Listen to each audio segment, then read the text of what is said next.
I'll stick around as long as possible. Appreciate you guys.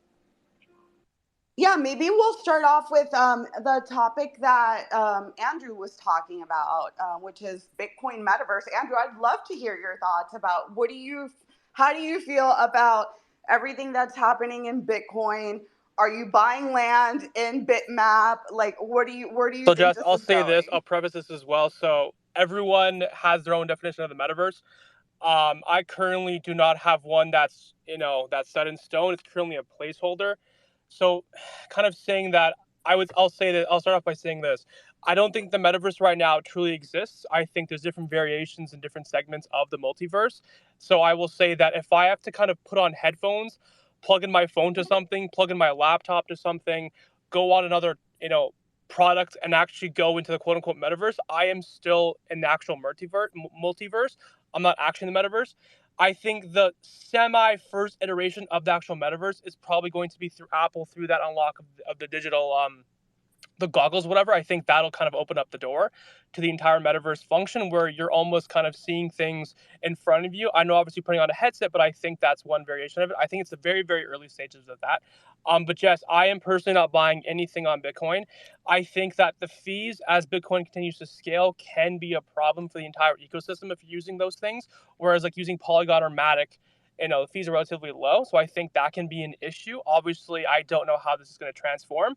I think what the Bitcoin maxis, what people are doing on the current space of Bitcoin, they're doing what Apple does really well, creating new products, creating new things, and effectively making them seem as if they're shiny new products, where Apple does for every iPhone, even though like it's literally just one, feature change. It's not a huge deal, but people continue to buy them. I'm part of that statistic. I think that's what they're doing. I think it's just kind of shiny new object feature, and I think that's what's going on. And that's my take. Obviously, the maxis have a different one, but that's totally cool. Happy to negotiate and argue about it, but that's my take, Jess.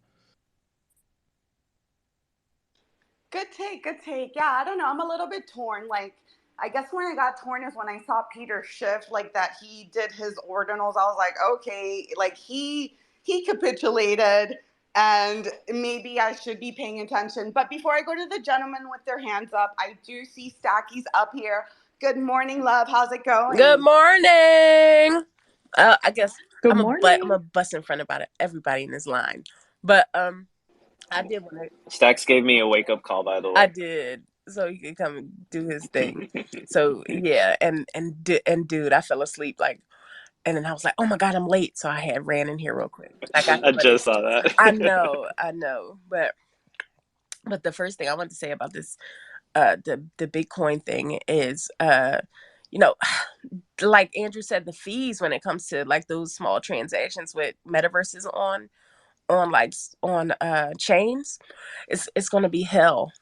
Like I think that's why they build their own coins when they go ahead and build these metaverses, because it's a lot of transactions that happen. Like it's a lot of storage that happens on chain when you're on a metaverse. So I just wonder, how I wonder how this metaverse is going to work. Now, so far as ordinals are concerned, I don't think there is much of a problem right now, but from what I hear, it's starting to clog up the the chain, right? It's starting to clog up. So just imagine, like, okay, at first it's cool, it's fun, but imagine the more we start to build on top of Bitcoin, and how heavy it becomes, right? So I'm just thinking about pollution, and like junk. So, that's one thing I worry about down the line, because we always talk about now how it's cute now, but what about down the line? What if we continue to do it? So those are the things that I kind of worry about. And that's my little 2 cents, but I'm here to listen, and I'll chime in with I'll crack my jokes later. Thanks for coming by. Yeah, that's a great take. Yeah, who knows what's gonna happen, but I'm not sold on getting a piece of land in the metaverse. And I don't know, you guys talk about, and I'll throw it over to the guys right now. You guys talk about like gas fees. The only really BRC20 that I got, it was OXBT. I can't believe I figured out how to mint that during the mint, and I only paid like $5 or something like that. I've paid thousands of dollars in one transaction for an ETH transaction. So, oh wait, you can't hear me? I hear you. Andrew, you might have to leave and come back. No, we can hear you. Sorry, I'm getting messages that yeah, he's rugged. So to me, like if I don't like people spend $30 in one transaction in ETH, like it's nothing, and then complain about $5 on Bitcoin. I don't know. Like I think it's just a mindset that we've been stuck in, that it's acceptable on Ethereum, but it's not acceptable on other So chains. just like maybe like when it comes to the metaverse situation, it's like small transactions that happens in the I metaverse. totally agree with you on that point. Yeah, it's not possible. Like it's not even possible on Ethereum. How's it going to be possible on slow ass Bitcoin? That's what I was gonna ask you. Like, how long did it take for that whole transaction? Because I haven't done any It took a Bitcoin ones. while. I didn't even know I got it. I left the computer, came back like an hour later, and then I was like, oh shit, it minted. I was shocked because it was like the mint had been out. So yeah, it took a long time. You're right. Go ahead. I don't know who was first, Ben or Joey. I'll let you guys duke it out. MMA I style. feel like we always duke it out. Ben, do you want to go first? Okay, Ben doesn't want to go first. So I think the metaverse question, we actually were talking about this in a spaces earlier. Like the definition of metaverse is such an evolving term that I don't even know what it is anymore, right? The original definition was this alternate reality where Ready Player One, right, where you would sit down in a haptic chair and you'd put on a headset and you'd be transported somewhere else, almost like the Matrix, right? Like this completely other world. And then the metaverse became any video game where you could play as a playable NFT, right? Like so I think ultimately we need to figure out what the definition of a metaverse is moving forward, because I just, the term changes from week to week, in my opinion. I define the metaverse as that Matrix Ready Player One, where you're transported to this alternate place. It's full body. It's you. It's not some playable character. I mean, I've been playing video games since ColecoVision and Atari, and you can't tell me other side is a metaverse when I play it the same way I play like Warzone. Then I might as well call Warzone and Fortnite a metaverse. So that's my first comment. The second comment is there's a lot of people in this world way smarter than me, way wealthier than me, that for a long time have been preaching that like metaverse real estate is like the worst investment. And I tend to agree.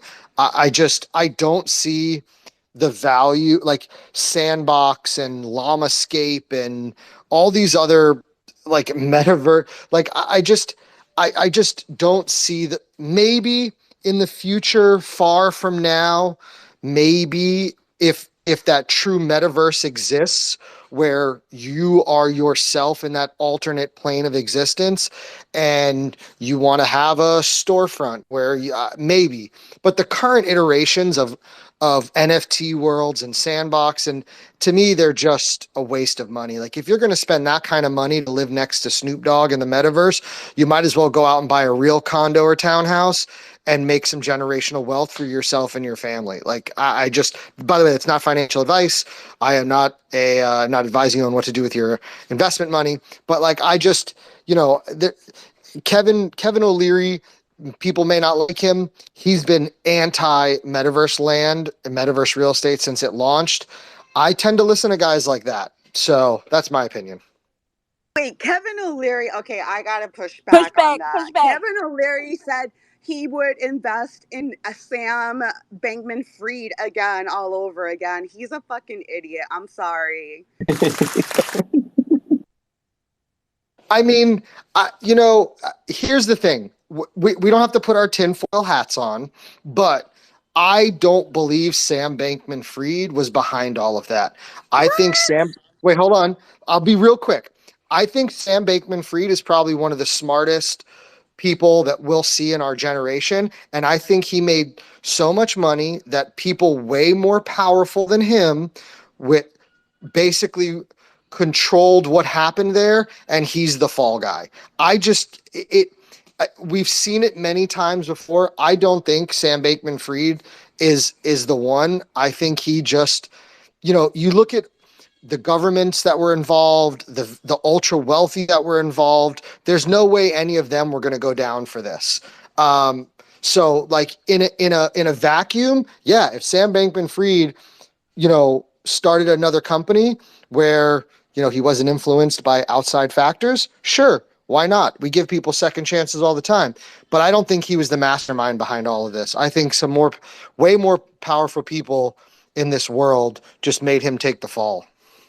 All right. Go Yeah, ahead, go Dal. for it, I don't want to Jess. get too much into SBF conspiracy, but push back, please. I'm not even gonna touch that. I mean, everybody have their own opinion on that. I don't think we have the facts, but I kind of understand what you're coming from on the metaverse, Joy.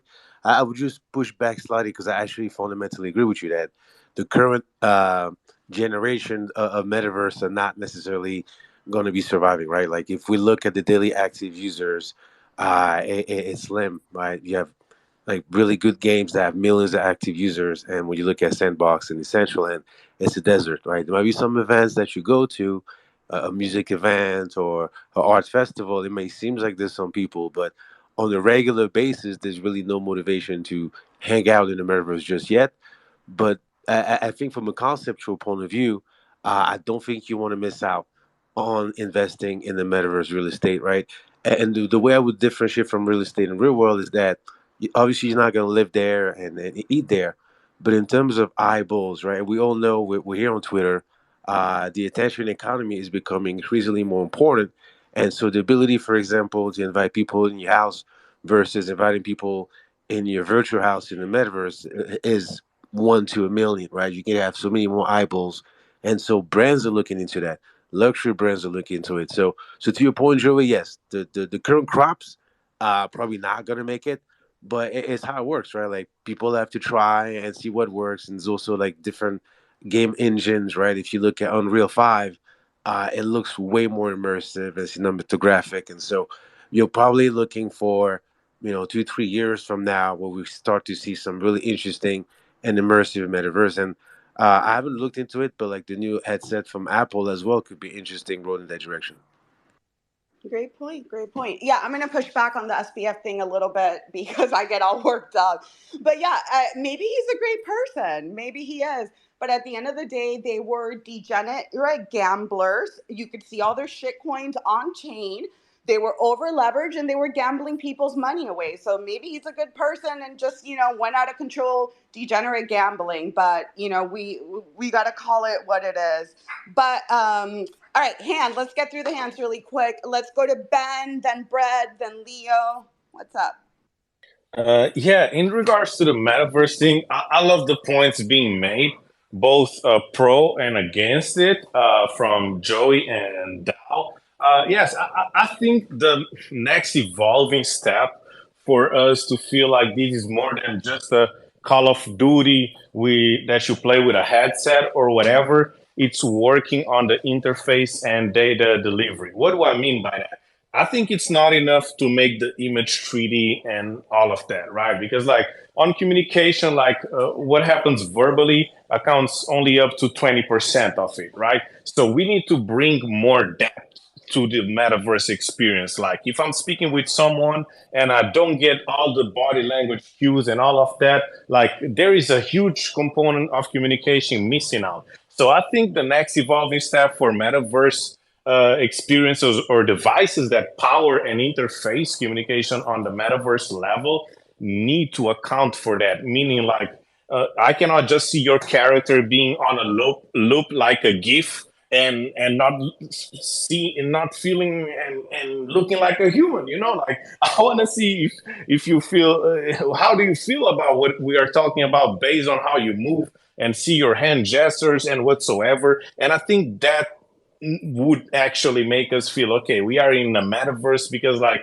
okay, the way the communication is happening, um it's actually like different, right? But then you could just argue, oh, wouldn't that be like a super advanced virtual reality environment, yes, we could go on that tangent and discuss what would be like simply like pairing a very big Grand Theft Auto map with some very advanced virtual reality features, and what would be a metaverse then. So like, I don't know, it's hard to answer what is a metaverse, but being the same as a video game but less fun, it's definitely not the experience we are looking for when we call this whole thing metaverse.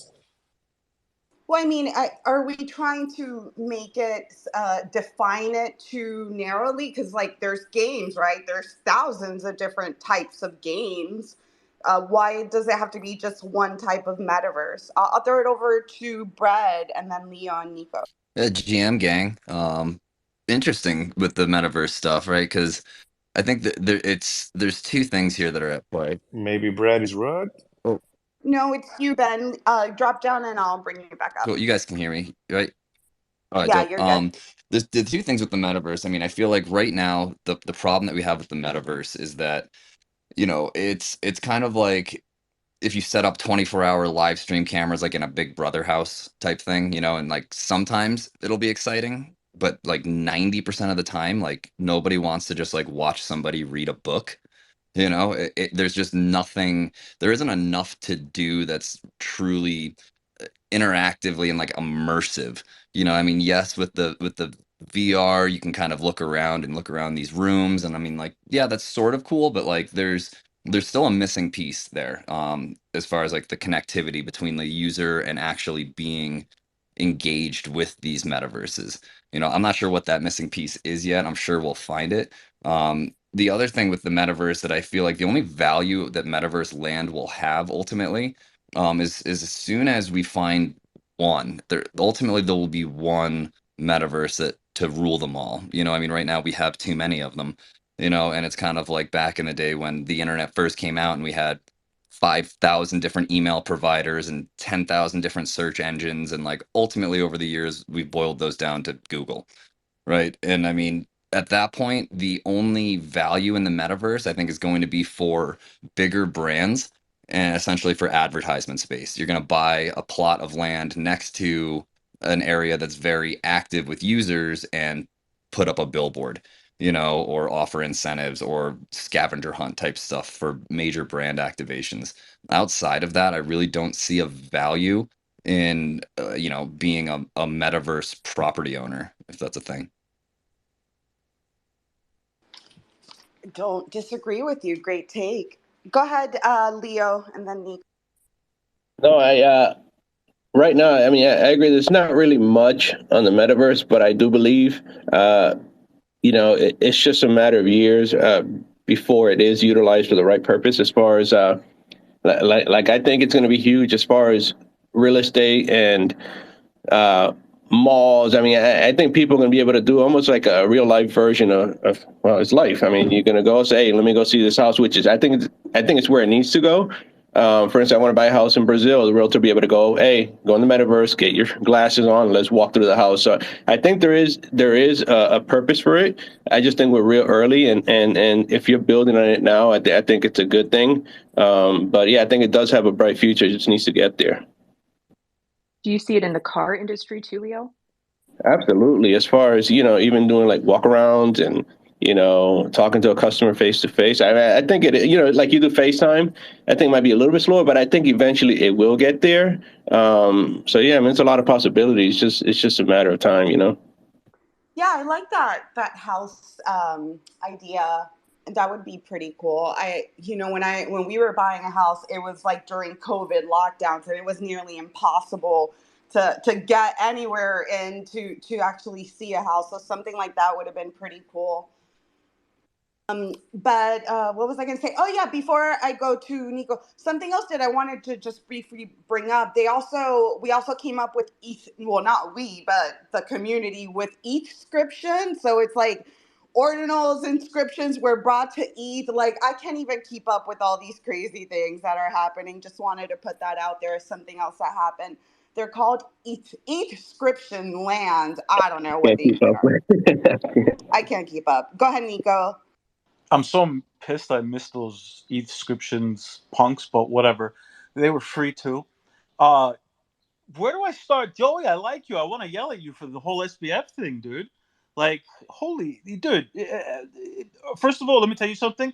There were problems with them long before they got caught with all of that. A lot of people were calling them out for scammers with quite a few things that they did. One, the metaverse conversation. All right, I somewhat agree. Yeah, we're about 5 to 10 years away from it, but here's the deal. I really do think for business purposes, it might just be there because you've got Binance and KuCoin opening. I'm not gonna say which metaverse because I'm not here to shill, but they're opening up customer service centers in the metaverse. So like, look, I get tired of sitting on the phone and whatever, and either way, I'd like to look at somebody, and I know that I'm not looking at them physically, but look, if they get me mad, maybe I have the option of shooting their head off in the metaverse and I get to walk away. Whatever, it'll be a little bit more satisfying in that way. But for as advertisement purposes and something like that, like I really am kind of bullish on the whole customer service aspect of it. Uh, how it's going to work out, I don't know. But with the games later on, we'll see. I don't know how the gaming is going to be 100%. And what do you think about the Apple goggles, by the way? I mean, Yeah, I think they're pretty cool. Kind of expensive, but yeah, they're pretty cool. but that's all for the metaverse. That's what I'm saying. Nobody it's like you've got Apple going right into this, and they're pretty much telling you like you're going to end up using this sooner or later. And when I brought up too with Leo, with even the car industry, I was thinking even more so with something like what you're talking about, Nico, even test driving, putting you in the driver's seat of something when you're not actually there. So I think that there is something to that as well. Yeah, great points. Yeah, I'm going to go to Professor, and then we do got to keep it moving to the next topic. I definitely don't want to spend the next hour talking about the metaverse. Professor, go ahead. Okay, thank you very much for bringing me up. Actually, concerning the metaverse stuff, I think it's a very great, innovative technology. So, in other words, it has its side effects. So, there are pros and cons of having metaverse. But my main look towards this is that Metaverse will actually try to manipulate the human mind. So it's a kind of device that tries to tell you what you aren't. So this effect will be a bit depressing. In other words, you can like, okay, I'm driving a Lambo. So it will just look as if in real you should have the car, but you don't actually have the car in real. So it gives you this wealthy mindset towards a virtual reality, while in the physical, you are as a progress. Man, just imagine you just staring at this token that SBF actually crashed. Just staring at it in a metaverse, it's really depressing. Or staring at a forex trade and you are running at loss, very, very depressing. Or an instance whereby you're playing a game, or you are in maybe a kind of marketplace whereby you have a lot of money, and then you'll be like, okay, I'm going to a club in the metaverse, I'm going to drive a Lambo in the metaverse, I'm going to flex, and everything is just virtual, it's not real. So giving you this kind of persuasive mindset, it might bring a lot of depression and stuff like that. But afterwards, though, I see metaverse as a futuristic device which can be used to bring in solutions, but the breakthrough will have a lot of devastating effects and might also affect the human psychology and thinking. So it's something that manipulates the mind. It's the same as your phone. Actually, the colors and every detail you're seeing is just a mixtures of a blue, red, and a green. So it's not. It's something that manipulates your cones and rods. So looking forward into a device that will be actually immersed and then put close to your face, then it's a detriment to the brain and other parts Yeah, of the body. I get it, Professor. I totally agree. It's like that meme, 10 years ago, or when you were a kid, your parents say, don't sit close to the TV, because it's going to mess up your eyes. And now, we're wearing the devices directly on our eyes. So it's definitely been a change in the ideology as to whether it's going to affect you or not. But great take. We do got to keep it moving. And I'll get to the hands now, but I do want to keep the conversation going. Great talk about metaverse, though. Great conversation. Yeah, we'll see what happens with the Bitcoin metaverse land, whatever they are, and if it plays out. I did want to move into some of the things that have been happening in the space as far as with the exchanges and things like that. I just saw something. It looks like Coinbase won the US Supreme Court fight. I haven't read it over. It looked like that just happened now. And also from a few days ago, it did come out in the Binance US and SEC lawsuit. The SEC could not provide any proof of funds being moved offshore or whatever they were claiming. They had no proof of it. So yeah, interesting stuff. And while all this was happening, the suit opened a crypto exchange called EDX. It's backed by Schwab, Fidelity, your favorite TradFi bros. So I'll start it off with maybe Tao and Dammy, and then we'll go around the room. I'd love to get your thoughts. Like, was this all a setup? What is going on? Are you signing up for the Bankers Crypto Exchange? Tao or Dammy? Tao or Dammy? I know what you meant. I would say no when I saw you post that.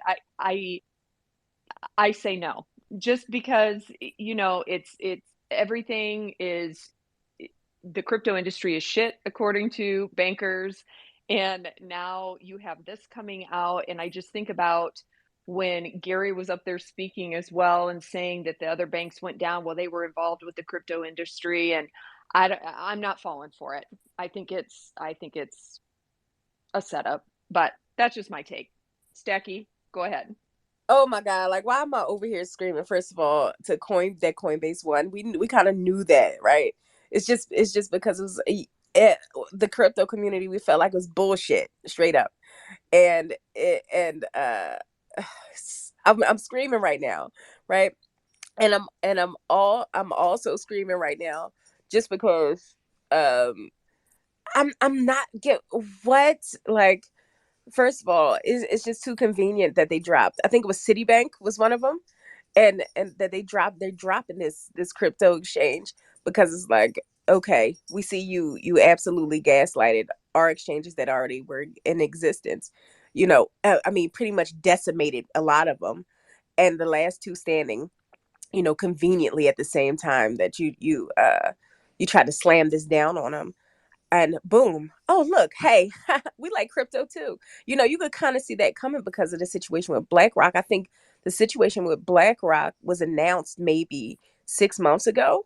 That they got into they're planning this with crypto. Then you see this ETF drop and all these things. This is where I say follow the money. Like, don't pay attention to the noise, because it's always noise. There's always going to be noise. There's always going to be some bullshit political agenda. You followed the money trail. So the money was already leading and showing you that this was in the mix, right? This was happening. So, follow the money. Don't pay attention to the noise. You see who's buying into what. You know what's going on. Like, they're not going to let these billionaires drown. They're not going to let the BlackRock, somebody who's what, $10 trillion worldwide. They're not going to let something like that go down and drown after they just planned on, launching this ETF, which is successful now, right? So, but will I drop money to it? Oh my goodness. What if we get to a point where we don't have any choice? But right now it's a fight, right? So right now I'm gonna say no.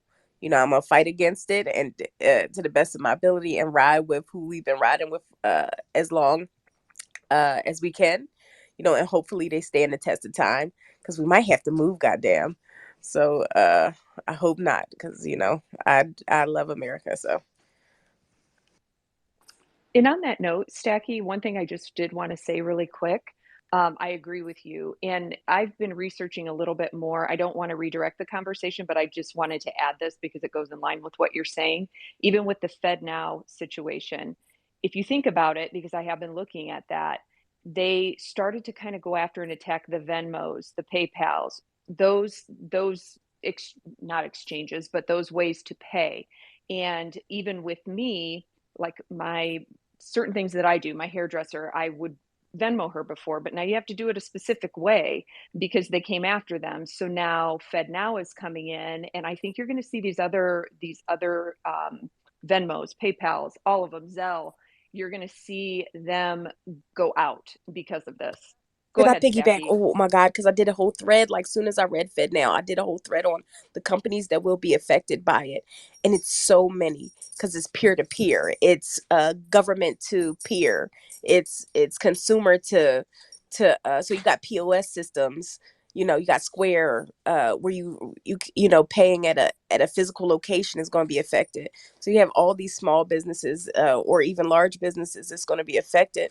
And not only that, it's going to be our money that's going to be heavily monitored now. So, I know the push initially, from what I hear, isn't mandatory that everybody use Fed Now, but you better believe that they're gonna start taxing the hell out of these big companies, or even small companies, to the point where they can't even no longer exist, or they don't even have there's no use for them to exist, because it's going to be so much easier to just use Fed Now. So it's really dreadful, the future of money is looking right now. Exactly. And that's what I agree with. The way that they can track it, and they can keep track of it. So, because they set that up months prior. I mean, this has been going on, I think, since last year with the whole Venmo thing, and, them cracking down on all of that. So the writing was on the wall. But I am sorry, I didn't mean to redirect the conversation. I don't know who was next, if it was Leo or Joey. I'll have you battle it out, because in crypto Twitter, that seems to be the thing these days. So go ahead. I went You first can, last time when it was between me and Ben, so I'm gonna give to Leo this time. no, you can go. I just had a customer come in and completely lost my train of thought. So you can go ahead. So I am. I don't think the question of like Venmo and Zelle really derails the conversation, because it's all kind of relevant when it comes to, like, why we use those peer-to-peer payments, and why the blockchain exists, and why crypto exists. You know, I I'm genuinely concerned at the fact, and again, call me a tinfoil hat wearer, but like the timing of all this just seems a little too convenient. That the SEC is going after Coinbase and Binance and calling out cryptocurrencies as securities, and now all of a sudden we've got the biggest banks in the world spinning up, saying like, oh, we're going to have our own exchange now, and we're going to have Bitcoin ETFs now, and like it just, this happens all too often, right? It happened once, okay, it's a coincidence, right? Or what's the saying? If it happened, fool me once, whatever, I don't know, right? Like it just, I'm personally am not going to be using them. I think the government, and we've talked about this before, the government and these big banking systems do things under the guise of protecting the general public, when really it's because they want control. They want to make sure they have access to all the money. They control the flow of the money.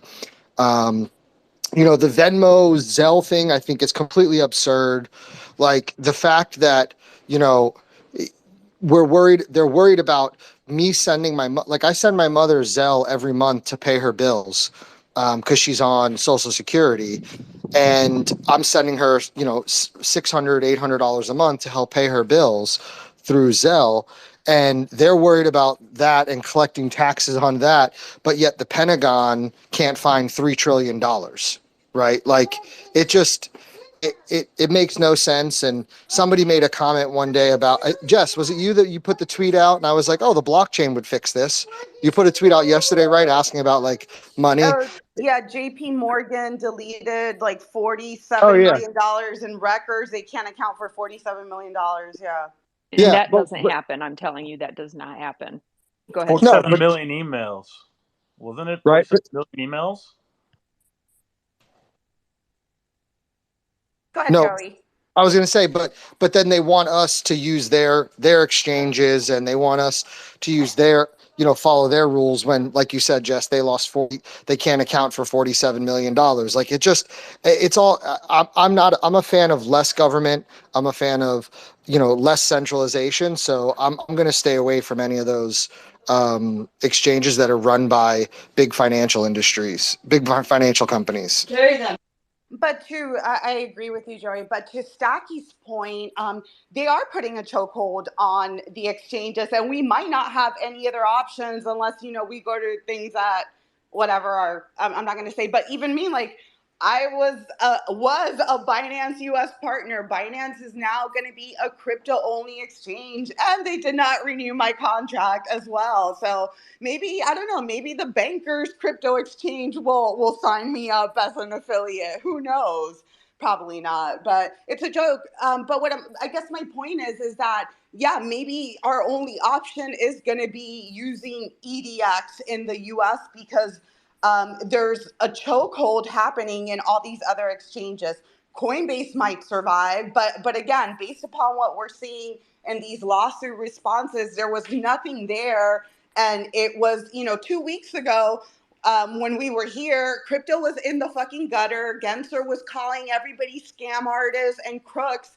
And now, Bitcoin went over 30K, all these things like, come on now. It just does not make any sense. I'm sorry. I'm done ranting. Go ahead. You're all hucksters. Yeah, hucksters. That's what he called us. Wait, what is Dal, did that you have word anything? though? Oh Oh, wait, I did look it No one up. knows. I looked it up on a space. I think it was on your spaces, Jess. A huckster is actually somebody who goes door to door, trying to sell you like goods or something like that. So I don't know how I don't know how we're hucksters. I don't know anybody In knocking on my door trying to sell me NFTs or Joey, crypto. Joey. in the metaverse, bro. In the Listen, you metaverse. already know somebody's out of touch with like this whole generation when they call you something that you haven't heard probably since the 1950s. So, it's time for a shift, right? Because that's just absurd. A huckster. Can we get that on shirts now? I'm a huckster, baby. Is there a huckster coin? I'm just curious. Oh Has my anyone God. invented that yet? I'm It's going to surprised. happen. I'm surprised it's not out yet. I'm But gonna there do it on was a fuck BRC20. SEC coin, a fuck Gensler coin. Good Gensler's still around. Who knows? Before I When go huckster NFTs? before I go to the and there was also the BlackRock NFT. Did you guys see that? It's literally a collection of black rocks. No, we saw. There was Black There's Rocks, a Pepe Orange rock. Rocks, Pepe Rocks. Yeah. Everybody came out with their own rock Yeah, there was derivative also now. crack rocks. So, we have officially hit 0, and you can look it up. There is a crack rock NFT. So, yeah. We're bringing the rock alpha back. Really quick, Dow, you had anything you wanted to chime in on the SEC, Coinbase, Binance US drama? I am bullish. I know it sounds a little bit counter intuitive, but I get the feeling, and I don't know the facts, but ever since BlackRock has announced the ETF, it seems like both financial institutions and regulators around the world have been given the marching orders. So I don't know how that works. I don't know if it's like loose networks or revolving doors that maintains their network, or directly been told by BlackRock that yes, now crypto is in. But I think the SEC was maybe anticipating that, and it was the last hurray to put a black eye on the industry.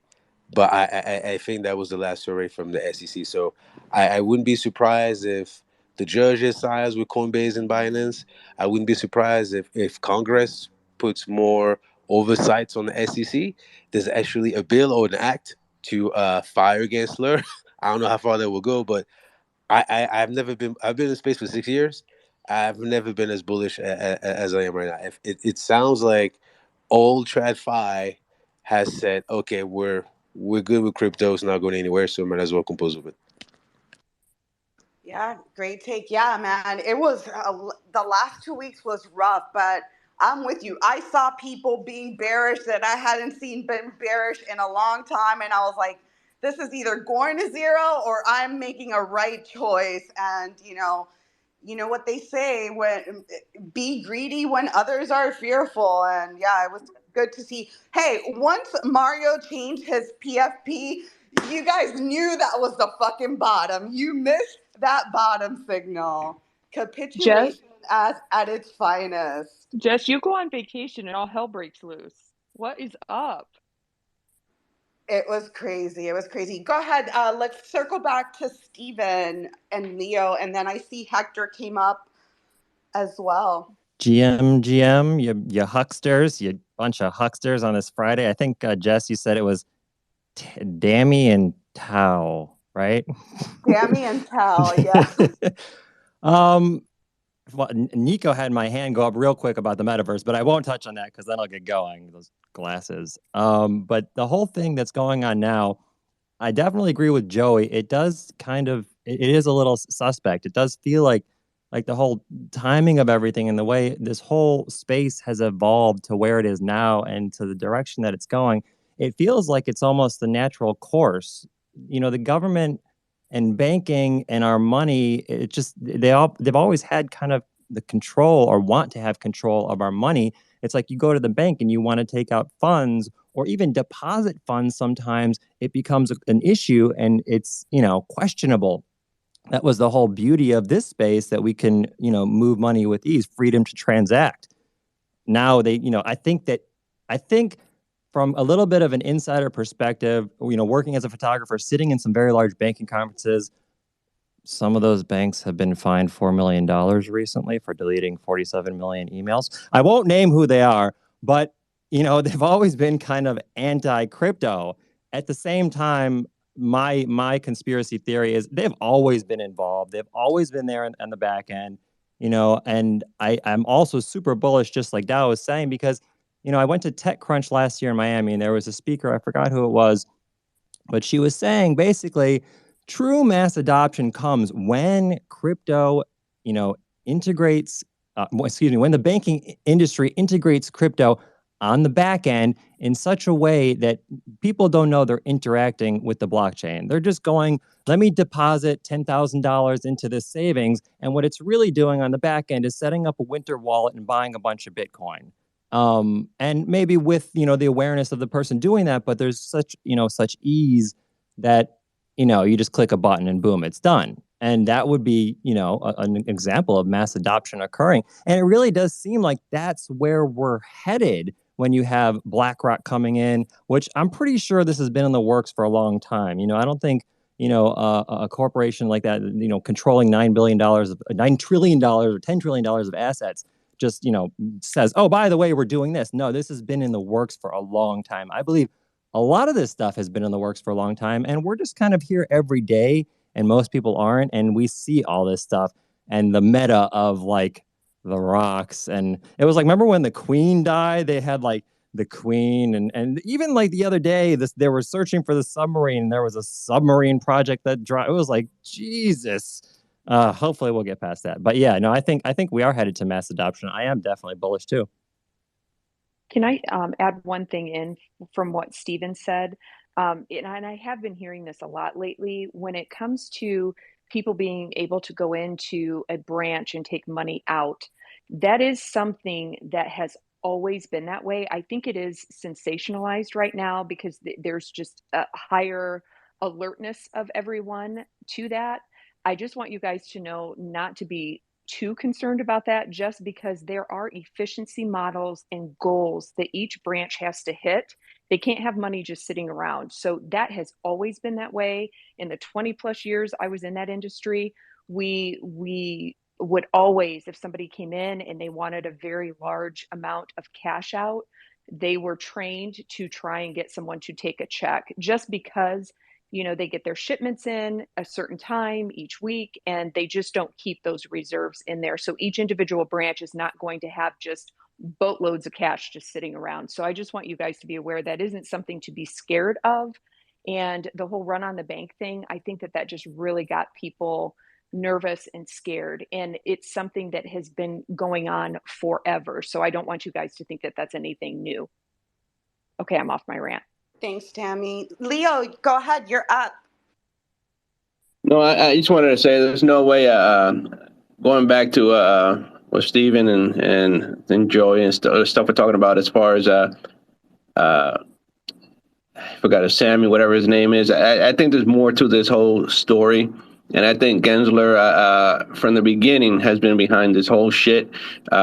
He knew it was happening. It's just a matter of them. I know they said there's been dumping, but I'm sure somewhere in this world, they're fucking collecting it, knowing this was happening. So they've just been buying, scaring, and then as they were scaring everybody out, they kept buying. So I'm curious to see because even I remember about a year and a half ago, 2 years ago. I wish I could find that, but I got on a phone call with Fidelity, who was, in my 401k plan. I started asking some questions, and, the guy, when I was talking to him, he actually slipped and said, yeah, they were actually, as far as, 401k plans, looking into Bitcoin and stuff like that, as far as to offer it. They were just trying to figure out how. And then yesterday or a couple of days ago, whenever this ETF thing came out, so there's more to the story, but it sucks in a way, the way they're doing it.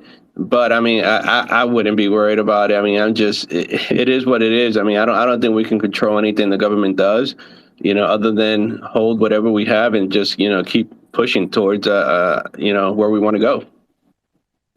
Yeah, completely agree. Yeah, it's been, 2 weeks ago, it was the end of all the exchanges. Tether Doom is same recycled FUD. I don't, where are the Binance FUD spaces? They're gone.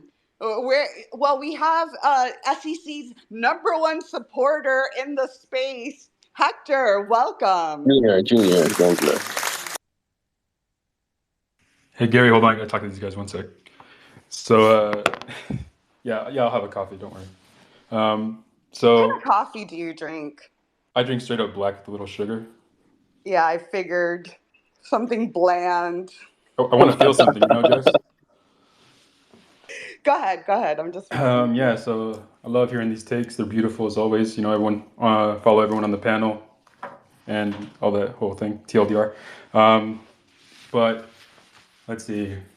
I don't understand the baseless claims with Coinbase, the baseless claims with Binance, when those receipts were pretty crazy. More so on Binance than on Coinbase. Coinbase Why itself. didn't they present any proof of that? Well, what do you mean proof? They have text messages of people speaking. Are they text messages real? Look at the tweet on top of the conversation with the judge and the SEC lawyer.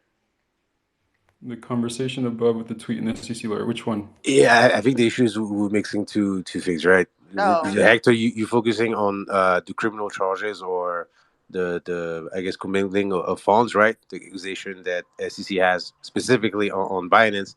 But I think the general conversation is probably more to the terms that both Binance and Coinbase were listing unregistered securities. And I think what Jessica is saying is that there's been multiple evidence that every exchange has been trying to get some clarity and has been open to that conversation, but the SEC has not been willing to provide any clarity. Right, and there's a whole thing called, like on the SEC website, there's a whole framework there. You can follow it and try to understand whether or not your thing is deemed a security. People just don't choose to do so.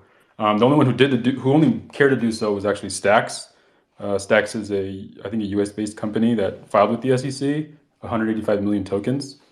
And so, yeah, there is a path to do it, and everyone can do it. And Gary Gensler is not saying your shit sucks, go zero. It's go register and then go trade it and do whatever you want. But he's saying everything is a security, and that's the issue. Some things are networked that not necessarily have a CEO that can speak on behalf of the network. Who's going to speak on behalf of Dogecoin? Well, the one who issued the tokens, right? Like whoever said press button and I say that there's this many tokens and I choose that there's a 5% emission rate, I'm the one deciding that, therefore I'm the issuer, right? If I can't decide that, then therefore I'm not the issuer. Like someone said it's going to have, like in Dogecoin, Dogecoin's example, they said, oh, I'm going to fork Bitcoin and I'm going to put a different parameter of 5%. That person who made those decisions, because it wasn't autonomously done by nobody, that person is the one who decided to do this. So, Therefore, so, they're so, the so she should have registered Bitcoin as a security. That's what you're saying. well, that's the funny part, right? So that's where we start to get back and forth, where the understanding is whether or not there is now the issuance, and then there's the entity of for seeking a profit or creating a profit for you, right? So like then okay, cool.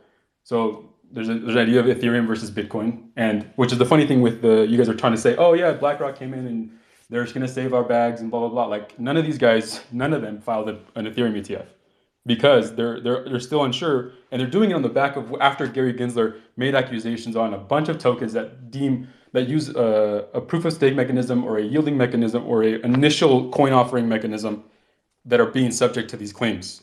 That's why they're all going with the Bitcoin ETF. They're not going with an Ethereum ETF because they feel uneasy about the ability of being up. I still there's an issue with getting approval, but that's a different reason. But none of them are filing Ethereum ETFs. This is not a crypto thing. This is a Bitcoin thing. People are going after Bitcoin and creating Bitcoin ETFs. Don't get it twisted. And All right, so that's fine. But just tell Gary who's sitting next to you that we prefer the 2018 version of Gary than the 2023 version. But Nico, go for it. I put my hand up Wait, the moment. so I had a question really quick before for Hector. So does that mean since you think Craig Wright is the founder of Bitcoin, so then since they know who Craig Wright is, can the SEC go after Craig Wright? yeah, that's where we get into the idea of whether or not it's a security, right? So you have to have those pillars of understanding. So like in the sense of Satoshi, Craig Wright, whoever you want to call him, right? Craig Wright, Satoshi never solicited any sale of any tokens, right? They never said, here, give me dollars or give me Bitcoin and I will give you this worthless token. And the reason I'm going to give you this worthless token is because I'm going to spend my time to make this network better and it's going to appreciate your worthless tokens today. And you're going to get them for super cheap because they're worth nothing. But in the future, they'll be worth something. That's literally Ethereum and the whole line down. Everyone did that, right? Satoshi So never did that. everything's a Satoshi said, I security. created a Got network. it. Huh? I said so everything's a security. Got it. Right. That's literally what it is, though. Like, how are you? Why is there this weird thing that me, if I create a business or create some sort of software, or anything that is not crypto related, why do I have to file with the SEC if I want to create any sort of funding? But you guys don't have to, or these crypto people don't have to. That doesn't make any sense. You're in crypto. What do you mean, these crypto people? No, Yeah, I mean, I'm not in crypto. So then, you have BSV. why are you in crypto and coffee right now?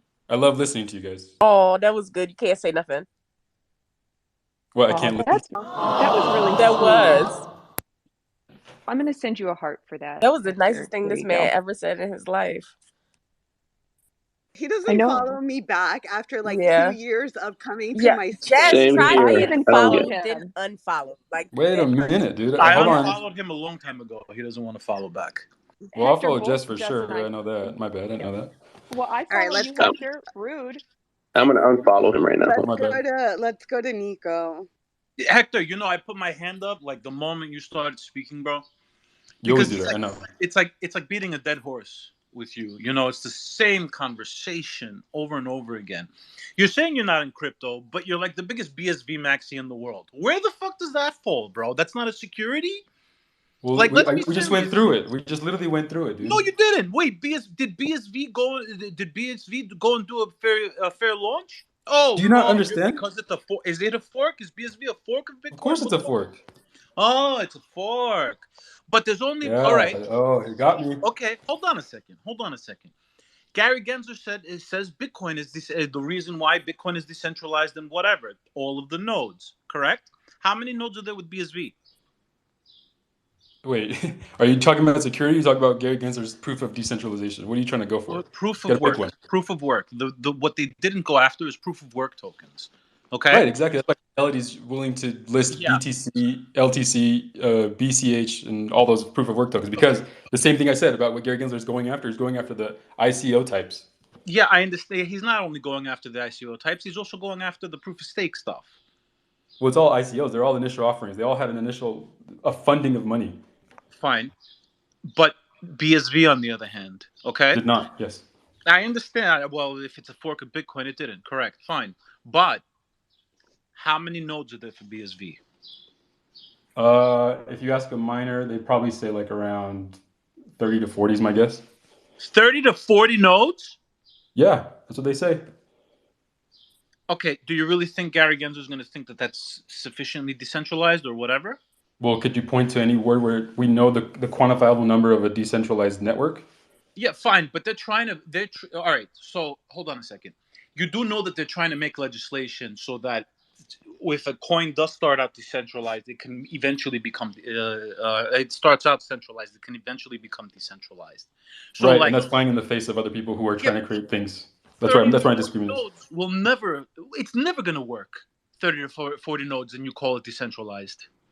Okay, look, if you want to talk about BSV, you can go ahead. But I'm saying No, we're not going to talk about. I'm not talking. I'm not saying we should talk about it. I'm saying he's trying to go down that path. I'm trying to keep it general in the sense that securities versus Gary Gensler versus Bitcoin versus Coinbase and all this bullshit, right? Like I don't care about BSV. You can go ahead and believe whatever you want, and you can try to quote unquote get me. You'll never get me, but stay there if you'd like. I'm saying that this stuff, if there was an initial funding mechanism that you gave valuable money to dollars, Bitcoin, whatever has a value, for not something that had no value, with the expectation of that nothing having value in the future, is a funding event. That funding event By the is way, what is proof of not to security. interrupt, but Hector is not a lawyer, and we do have in on stage a lawyer by the name of Johnny. So before I go right to you, Johnny, I just want to get a question in for you, Johnny. There was a congressional hearing that happened earlier this week, and someone made the case that a security has both things. It has to have an asset and the promise of return, right?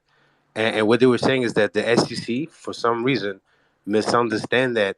Yes, when a coin is being offered in primary sale, I guess it is a security. But when it reached the secondary market, there's no longer that promise.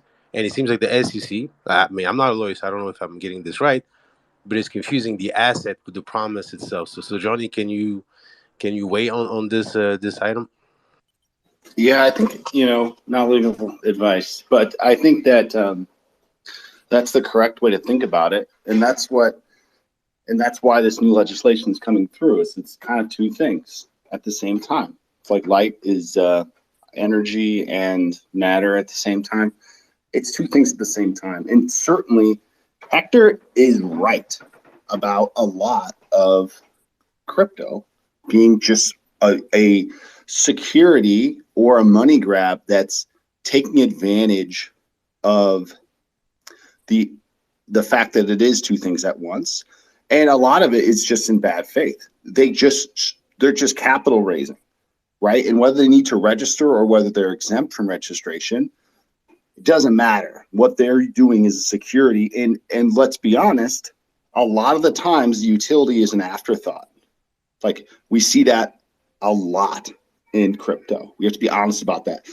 So we have to have a framework that holds people who raise money off the promises that coin go up. They need to be held accountable. The SEC can do that, but we can't let that stifle projects that have sincere utility, and even those who have sincere utility but also want to use that token as a fundraising mechanism. And I think the proposals in Congress make sense of that.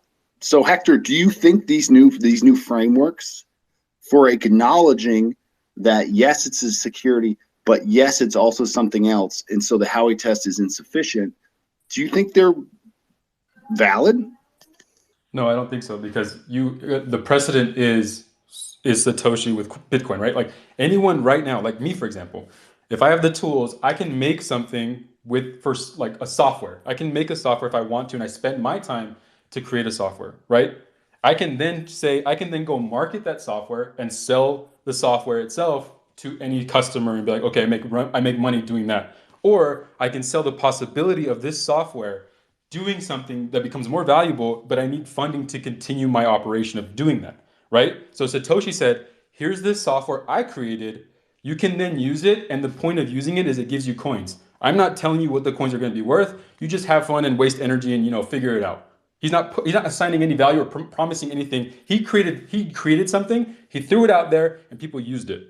The inverse is like people are saying like, well, how are we supposed to make anything? Like that happened. Like that's what funding is for. That's what securities are for, to get that VC money, to get that crowdfunding money. Those crowdfunding regulations and exemptions are in place for these exact things. But for some reason, people are wanting more. They're wanting something different. They want to be absolved from what's currently happening because they want to hide under the guise of crypto. When in reality, it's all the same BS. Like Web 2, Web 3 is Web 2.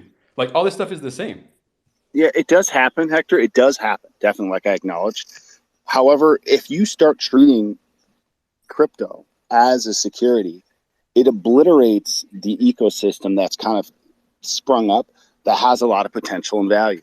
When you say we're not going to change any of the rules at all, we're going to treat this coin that has a utility but was initially used to raise funds as Tesla stock, it immediately you have to rewrite the rules about how that coin can be moved around and when it can, what time of day it can be traded, and who needs to sign up and KYC to move it, and it loses all its utility as that coin, even though it was used to raise money.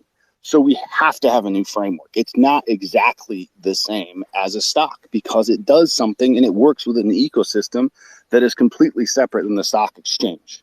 So I get your point to an extent, but yes, there are securities out there. But unless you want to just erase crypto as an industry and as an ecosystem, you should, and I think there are reasons to keep it, you should acknowledge that we should consider a new framework for analyzing this digital assets that goes beyond them strictly being security and allows them to also. Johnny, there's nothing stopping anyone right now. There's nothing stopping anyone from doing exactly what Satoshi did. If someone wanted to create whatever, a better layer 2, a better layer 5, whatever you want to call it, they can go ahead and do that and spend their money, their time, their effort to build that and then put it out there and be like, look guys, what I made this thing. You guys try it out. Tell me what you think. Instead of like, hey guys, I have this cool idea. I need to hire developers. I need to hire people because I'm not going to waste my time for free. So please give me money and I will go do this thing. Like that's very common. And that doesn't make it decentralized or whatever you want to call it. Like that's the way you do it. That's the way it works right now. And the SEC has come out with a framework to do this. I just want to chime in, and we got to get through the hands. And I know, Brian, you want to chime in, but you got, in my opinion, you guys are talking about this in a very U.S.-centric way. Like the U.S. government cannot control blockchain. Yes, it can. So it can control it all across the world. That's what you're saying, Brian. I'd love to hear how that works. Yeah, like 99% of them are running on AWS. All they got to do is just call up Jeff Bezos and tell him to flip off the switch, and that's it. But I wanted to ask Johnny. So, Johnny, if we need a new regulatory framework and all this new bullshit, how did Stacks do it? Because Hector's 100% right. Stacks, the token, XTX, whatever, they literally registered the token as a security with the SEC. They did. How did they do it? Fine.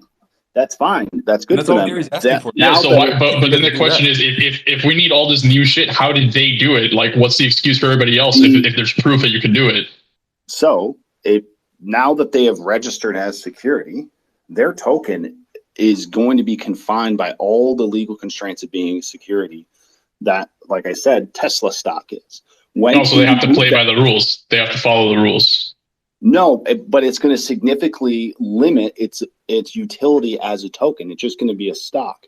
So if you wanted to create a token to raise money, the reason why this new legislation creates this framework for moving it into a commodity is that it has no ability to be utility if it's subject to the constraints of being security, like the time of day it can be sold, where it can be sold, who's eligible to transfer it between wallets, and all these constraints obliterate its use as a utility, right? So great, if they want to raise money using monopoly money and register as security, go for it. Or if you want to use a profit sharing note or a stock or share in an LLC or any other kind of security, great. They're just using a token as theirs, right? But that so then you're saying the utility is bypassing regulation, then, like, if that's the utility. I'm saying is that if you want a utility token that acts, across the protocol or whatever kind of utility you can think of, there should be a new framework so that you can both use money with it or raise money with it, but raise it without then being constrained by how you can use that token in the future. Johnny, do you know how that can easily be manipulated? Like, for example, I have a company, right? I can then, instead of saying I'm a company, I am now a utility, and I'm going to issue a token based on the profits of this company or based on the That's what whatever. they're all doing, Hector. That's And literally what exactly, but I'm 99% saying of it, crypto is doing. it Guys. incentivizes me to do that. So One To at now a just time, register but as a company. Johnny and Hector, great back and forth. Let's get through some of these hands who have been patiently waiting. And we got some new speakers: Joey, Steven, Matt, and Lando. What's going on? Joey, you there? Oh, yeah. I didn't know who. I didn't know if you were just naming the hands or we were going in that order. Sorry, I got lost for a second. I was just listening to them. Yeah, I guess so. My question was to Hector, because I know from what I understand from your Twitter, right? Like you're a big Bitcoin guy, and clearly Not to be confused with BSB, not to be confused with Bitcoin. Yeah, BSB is not Steven, Bitcoin. It's a he's a funny shitcoin. inside joke. Go ahead, Joey. but like, you know, I guess my question for you is being a big Bitcoin guy and then hearing you talk about like the issue you see is the ICOs, right? And that's what's being targeted. In where do you see, and Johnny kind of hit on it too, like how are we going to establish a world? How are we going to break down all of what has been built, right, around this idea of like, well, if it's an ICO, then it's a security. How do we break down these walls and all of that's been built, and in a world where we're looking for less regulation and less centralization because somebody chose to raise funds, right? Like it's not cheap to operate these businesses. And so you're saying spin it up, just hold a bunch of tokens in your wallet. When the price goes up, that's how you get paid. Like people have a right to make money as a business. And to Jess's point, we're only talking about the US. Like look at the other countries in the world where this isn't regulated: Dubai, Switzerland, Greece, and so many others. So, I mean, what's your take on what Johnny said about having to rebuild the framework? So this is going to the idea that, if the US doesn't move, the US will fall behind. The US is the home of multi-trillion-dollar technology companies. Like they are the forefront leaders of technology. Like real companies with real profits, with real generation, with actual real impact in every one of our lives exist and come from the United States. So the crypto sphere and this idea that the US is going to lose because of crypto has yet to create any 0 to 1, any actual real world value for the majority of people within its borders, and I would argue for outside the border.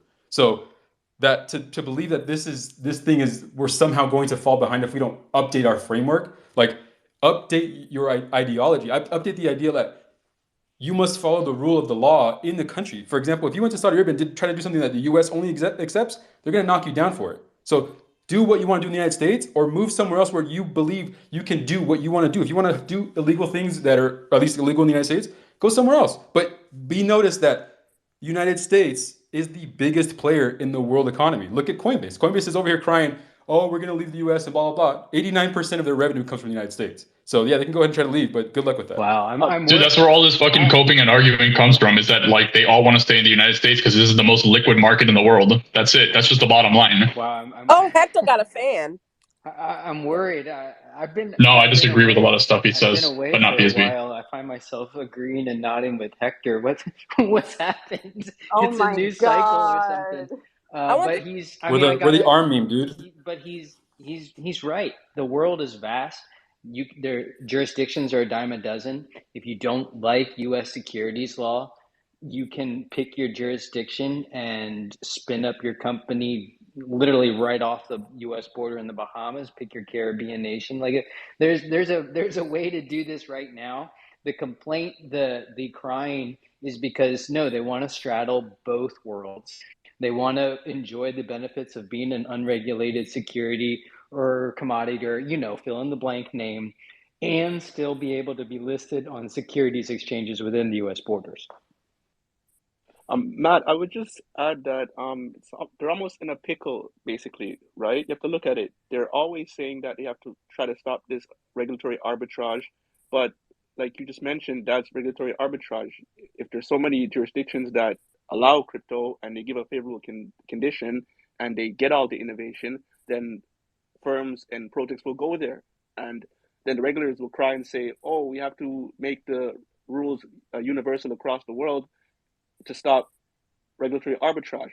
So the U.S. is actually facing a very deep pickle, and it's a normal, like a lot of times the most innovative countries, they look inward and then they fall behind. It's happened in history so many times, and it's happening now to the U.S. You can't say because they were innovative in the past they're going to be innovative in the future. China was innovative in the past for quite a while, and then they closed up and they fell behind. Rome was innovative, and then they fell apart, and then they had a dark ages. So unless the Yeah, but let me push back on that. Whether okay, let's just make up a coin so we don't offend anyone. But Hector coin. whether okay, there you go. Whether XYZ coin can That's be offensive to listed, me. whether XYZ coin can be listed on the Nasdaq or not, doesn't somehow prevent U.S. consumers from enjoying whatever utility or benefits from therein. Like how there is no cost to spin up a VPN and buy whatever you like all across the internet right now, and you're not and there's no repercussions and there's no hurdle. Like you can do that right now. So I push back on what breakthrough, what innovation are you missing out on simply because Coinbase doesn't list XYZ coin? see Matt, Pumping and dumping. sorry, I'll just as I said, that correct. Anyone could. That's the power of the internet and the openness of it. That's the power. Anyone can put up a node, and run nodes anywhere in the world. That's what gives the strength to crypto. Um, Basically, what I'm looking at is from the perspective of the regulators, and on the top layer, where is the fat F and these guys where they push the regulation down, and behind that is the U.S. government, because they're like someone mentioned, they're the strongest economy for the last 50, 60 years. They have the pull in many of the markets. So whatever regulation they normally have advocated for normally gets adopted by the Fat F and then pushed down to all the other jurisdictions. But this time, because of the advantage that many countries see from this technology, they're like, we're not going to follow your lead when this obviously allows us to get an edge on you. Why would we stifle ourselves and then let you keep your edge on us? So that's why a lot of jurisdictions are adopting crypto and going head first into it to get advantage for their own economies, and that's why firms will go there and they will get advantage over other firms that are not as open in not as in an environment that is open to innovation. So there's a benefit, economic benefit to allowing the innovation, and those that don't will fall behind. This is the BRICS argument. Like But the, All right, you're, oh, you're go ahead, saying, Hector. Sorry. we got you're, two Go ladies ahead, with their Hector. hands up, and Steven's about to have his hand break off. So let's go to Steven, Stacks, Kit, and then Matt will circle it back to you as well, and you guys can battle it out. While you guys are battling it out, they're fighting. Bitcoin just broke 31K. Go ahead, Here Steven. comes the code. USD baby, let's go. Let's go. No, my hand's been up for so 31K long. tethers. I wanted to talk about the TUSD. success of the Lightning Network. Haha. No, I'm a huckster, baby. I just want you to know. No, seriously. I was doing a little research on FedNow and tying all this together, regardless of whether they deem crypto security or whatever.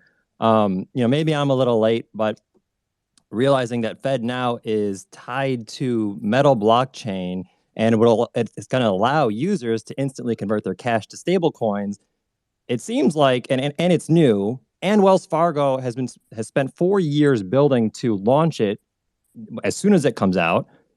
To me, when we're talking about control, since the whole thing with timing, like Pepe Coin and the power of the community to pump this thing, it seems like the timing of that for Gensler to come in and say it's a security, we don't know what the fuck's going on. Okay, but still, the timing is off, and then having FedNow come out, which has been built in the background, it seems like that could potentially be a means to an end for controlling crypto in a sense, Because if you control, like you said before, Jess, controlling the on-ramp and the off-ramp, then effectively you control crypto, right? If you can't get your money into USD, if you're an American, into cash, like maybe payments will be accepted as far as crypto in the future. That would be great, you know, more on like a mass scale. But if we can't convert it to cash, that's the problem. And I could see this potentially as being, right now it's not required, but couldn't you see at some point the government saying, okay, now you have to use FedNow, and that's the only way, if you are KYC'd as an American, right, this is going to be the only way you're going to be able to get your money on and off. So could that not be the means to the end to controlling crypto effectively? So that's where we were kind of hitting on that a little bit earlier, but that's where I kind of that's where I threw up my hand, because you know, we're talking about regulations and all that, but Citi, JP Morgan and all that just dropped the crypto exchange. You know, they just dropped the crypto exchange. So it's kind of like, you know, we've been having this conversation for a while, but here it is. This is what they're doing anyway. So, you know, Stephen, the on-ramp could potentially happen through that. So now we have to use their exchange. This is what I'm seeing fall into place. You know, it's not something that we like, but it's already here. It's happening. Like, you know, what you want us to do, you know, with the FedNow situation, and you know, now Citibank and all them are dropping this exchange. It looks like this is what it's fallen into. Then Asterisk Bitcoin exchange. But effectively, isn't that? It's not just Bitcoin. It's Bitcoin, Litecoin, Ethereum, and I forgot. That's what I mean. else. All the derivatives of Bitcoin. Yeah. And fucking Bcash Cash. for And some Bitcoin reason. Cash, yes. Right, but while Let's it fucking is go. like, it's like asserting control, but at the same time, it is like what we're talking about as far as like mass adoption on the back end potentially. I mean, it does allow for, you know, the ease of use with, you know, investing, and just people just doing it with simplicity and ease and not even knowing what they're doing essentially. That's why it's so cute. Which is, you know, it's so cute because I you know, I like the decentralization. I like I don't care for mass adoption. I always said that, like, you know, everybody's like mass adoption. I'm like, leave it to my, like, I don't want y'all here. Forget, bye. Yes, space. Thank you. Like, but we need the institutions to buy our back. Right, they got to pump them. Anarchy, but and burn it all down. But yeah. So, you know, it's just Stephen. You know, I do prefer the old days, but I guess, you know, we got to kind of evolve to this, whatever you guys want, to this new world order or whatever Nah, fuck that. Wait, new world, that means we need some new leaders because they're still stuck in 19. Oh, sorry. Conversation for another day. We're headed to a damn yeah, something. It doesn't look good to me. But Stacks and Steven, sorry to disrupt you. I just wanted to make the point before losing it. What you mentioned basically is a two-pronged approach. The fast payment networks, which is what the FedNow is, and the CBDCs. These are two efforts that are championed by the G20 and the BIS. So it's not just the FedNow. The FedNow is one. There's a lot of countries, I think maybe 40 or 50 countries are implementing a fast payment network similar to FedNow, where it's instant payment for users in each jurisdiction. And that's one of the things that they're pushing and rolling out. And at the same time, they're pushing out the CBDCs.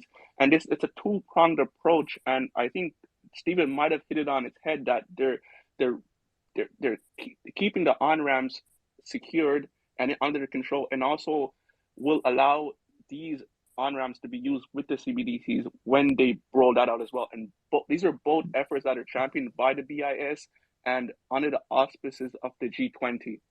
You don't see anything wrong with that? Like, you don't see anything. I do. That's what I was about to say. That's like, but wait, they don't. The FedNow is here, and the CBDCs are just being talked about still. Like, those aren't here. So, do we even need the CBDC if they control the on ramp and the off ramp completely through a blockchain? Yeah. So no, but the worry is maybe not today, but tomorrow or years from now, they will come up with the justification that they do need the CBDC control. Because what does that get you? That still gets you granular, family specific, region specific, individual person specific control instead of just top down. No, you can hone your monetary policy to literally the home address. Like that's going to be attractive to the right, let's just say authoritarian or administration. But the point is well taken. Like you have to put the rails in place first, which is FedNow, that instantaneous transaction and settlement layer in between all your major and minor and regional banks. You have to have that in place first. Then you're right. Now, if someone wants, if they decide they want to roll it out, slipping into a CBDC is a heck of a lot easier. But this FedNow system, this is what Signature Bank was running. This is what Silvergate was running. You know, their Sens network, Signature Bank, their Signet network. This is just on a larger mass scale throughout the U.S. and then quickly the Western world. And Wait, I wanted to And, touch. and Wait, that, Go ahead. Go ahead. we got to get oh, to Kit and then Ed, and then we do got to keep it moving because we're coming up to the top of the hour. Wait, let's get to Kit. Hey, I'm driving currently, so I'm just going to default. Is the time already passed, and I was going to go back in a circle over how the functionality of the data works and what currently is in about frameworks, etc. But there'll be another time. Sorry about the long wait. The guys get excited when they're arguing about how the government wants to control us. But yeah, I do want to also we when we're talking about exchanges, and Ed, I'll go to you now. We didn't even talk about that weird exchange, Prometheum, and not sure if you guys have heard about the ETHgate rumor that's going around. I'd love to chat about that, but let's throw it over to Ed first. Yeah, I just wanted to comment on the idea that like the way Satoshi was able to be able to start Bitcoin and move in that direction is somehow the only virtuous way to spin up a network.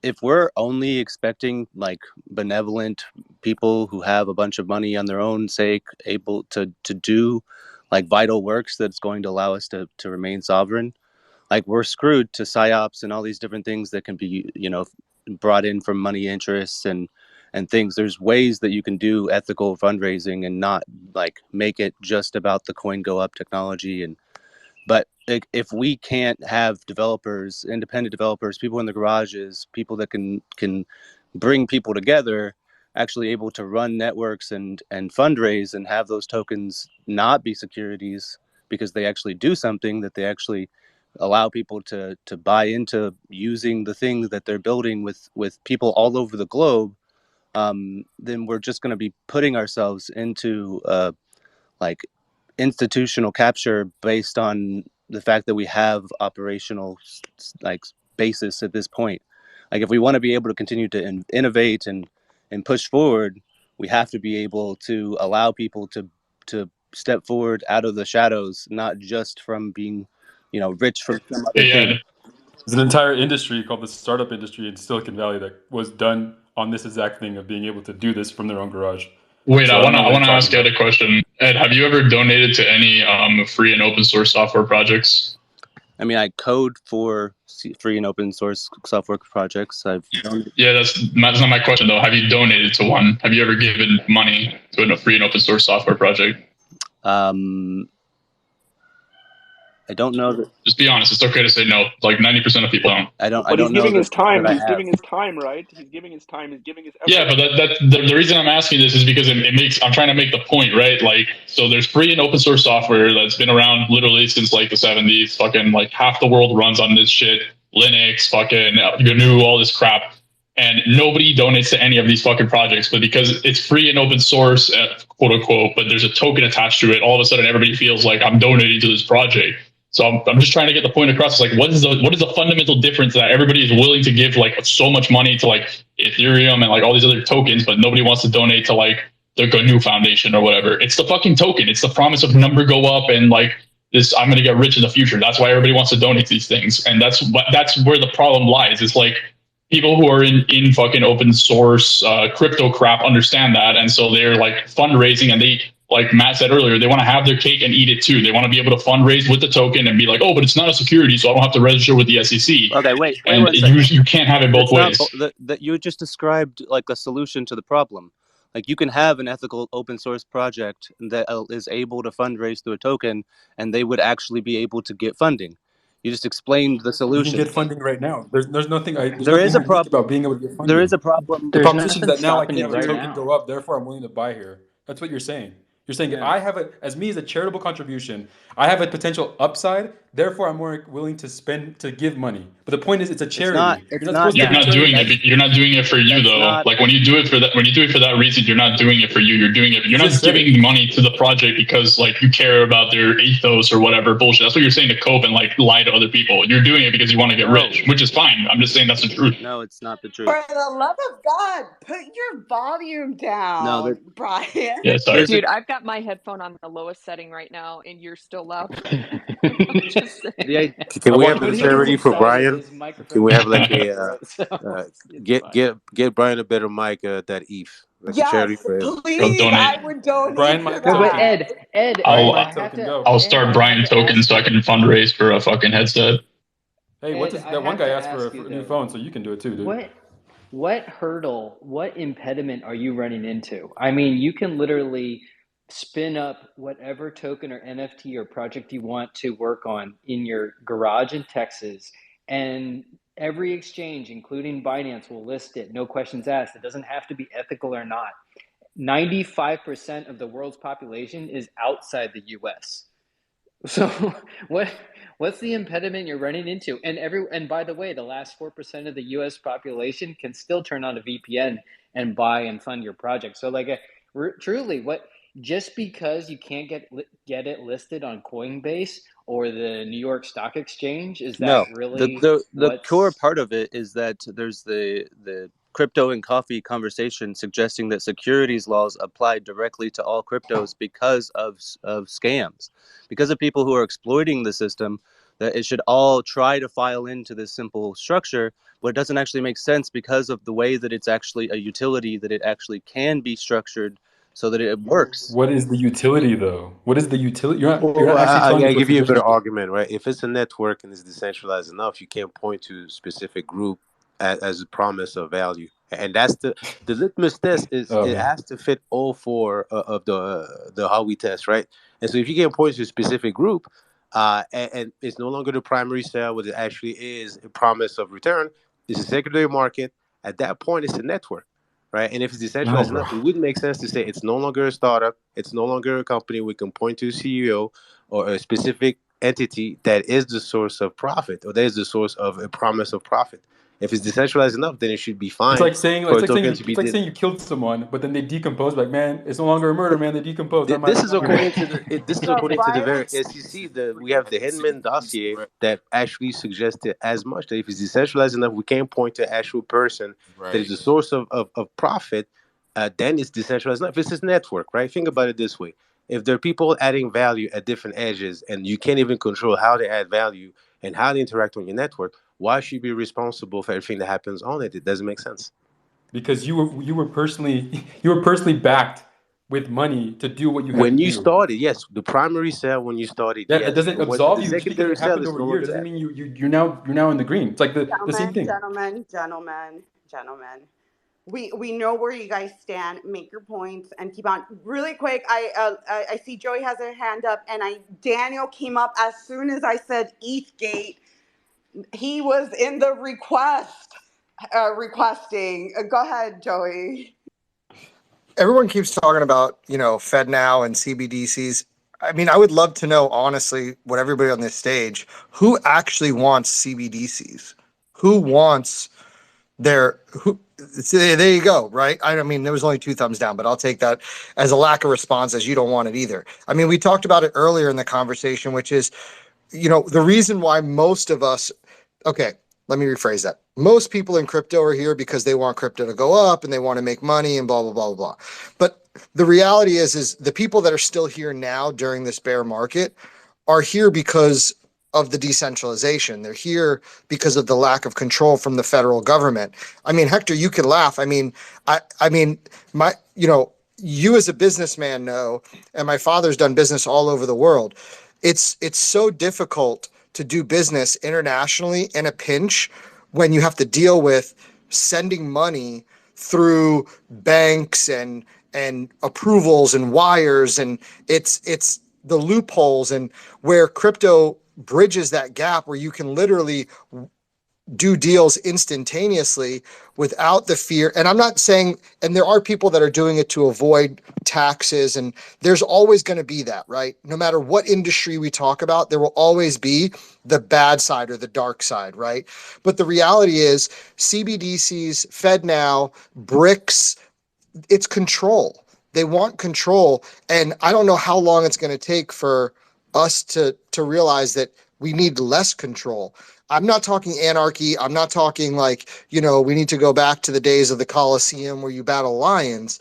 But the amount of government overreach right now is excessive when it comes to finance. So I don't support BRICS. I don't support CBDCs. I don't support FedNow. If you ask me if I support regulation, yes, minimal. How, I'm not sure, but I'm not a fan of By registering. the idea. Yeah, you support regulation. You just don't support the regulation that goes against your ideology. Yeah, he wants regulation, but as long as he doesn't have to register the coin he made. All right, Well, gentlemen. no. First off, I've never made a coin. I have no intention of making a coin. Or the NFT. I mean, I've never launched an NFT either. But all I'm saying is, Brian, Hector, are you a fan of CBDCs? I'm just saying, no, the thing is that it boils down to this, okay? Like, we have created a system that goes against the government's wishes. Like, they don't want any of this stuff, including Bitcoin, to exist. It's fucking retarded to believe that they're not going to attack it. They are going to attack it. If it can't survive the government attack, I don't know what to tell you. It's a piece of shit. Brian, did, though. sorry, can I just? Did. Brian, can I just add? This thing is not. This thing has been going on for a long time. Like, no one wanted the Fed. Like, the Fed. Like, there was a fight against the Fed. Like, the Fed came, they repealed it, they put it again, they repealed it. Like, it was it's unconstitutional. So nobody wanted the Fed. No one wanted it. No one asked for it, but it's here. No one's gonna want CBDCs, but it's gonna be pushed down our throats. And this fight has been going on for like a long time. Even before the Fed came, there was a lot of local currencies in the US. Like, there was a lot of local thriving currencies. Like, it's not crypto or whatever. It's just local communities and different bank currencies want to deal with themselves to make transfers easy. They don't want overlords. So it's an age-old problem. It's not that they want control. They don't want to lose the control that they have right now. And if you read the documentation, they always mention central bank money, central bank money, central bank money. They're so arrogant. They don't even mention a country's money. They call it central bank's money. So it's like, you have to see that the powers that be and the Federal Reserve is a member of the BIS. They're a member. They're one of many members of the BIS. The BIS is pushing this two-pronged approach, this fast payment network, CBDCs. They have influence in the G20, and which the Fat F is underneath the G20, and the Fat F is pushing the regulation for crypto. And the SEC is a member of the Fat F. So it all boils down to the central bankers maintaining their control, and anything that threatens that, they're going to crush it. 100% agree. And that's exactly why I'm saying that it's like a massive cope to believe that they're not going to fucking attack it, because it's 100%. I agree with everything you said. They want to keep control. This has been like something they've been working on for hundreds of years. It was a huge fucking struggle to push like the central bank to even become a thing. They had to confiscate everybody's gold and assets to force it down our throats. So like to believe that the banks and the governments are not going to attack crypto is ridiculous. Of course they're going to attack it. It literally threatens their fucking control over the system. But Brian, they already did. Like, you guys make it sound like we're in 2020 and this is just happening, right? But Dow, I'm talking about to a greater extent, not just like. Hold on, Brian, slow down, man. With your bad working mic, man. Just slow down a second, man. Like, my mic is great. Jerome Powell just said that stable coins are not going anywhere, right? You have regulators around the world who have tried to shut down crypto. It's like you make it sound like they're still going to do yet another thing. Like, they've thrown the book at it. They've thrown the book at Binance. They've thrown the book at Coinbase. They've said that crypto has no future, that is used for selling drugs and criminal activity. They've been doing all the stuff that they could have done, right? But right now you have things like BlackRock, and I don't know if you guys follow. There was a YouTube video about some HR representative that worked for BlackRock, and maybe he was exaggerating, but the general gist was that they actually buy out politicians. So like this idea that somehow Yeah. the Is that SEC Lobbying? Yeah, news? and the Feds don't have those relationship with large financial institutions like JP Morgan, Goldman Sachs, and BlackRock, and those same financial institutions are telling you they're in on crypto. So at some Yeah, but point, they've tried Dow, are you not everything. seeing the They problem? couldn't get rid of it. They couldn't get rid of it. And at some point, they say, hey, if we can't get rid of it, let's make money off of it. Dow, are you not seeing the problem? Brian, like it's Oh, not. It's not about no, buying. no. Sorry, guys. We got Portland with his hand up. Daniel's still waiting. I'll let Portland chime in on this Daniel's a conversation. scammer. And we got 20 minutes. Leave Daniel alone and go fix your damn mic. Go ahead, My mic is great.